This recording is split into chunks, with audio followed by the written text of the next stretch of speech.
হাবিবাল্লাহ সবাই হাত তুলে ইয়া রাসূলুল্লাহ হাবিবাল্লাহ জোরে বলো ইয়া রাসূলুল্লাহ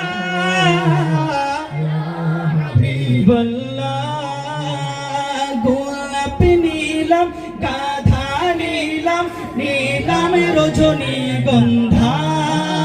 মনের সুখে মালা গাঁথিলাম সকালে হতে সন্ধ্যা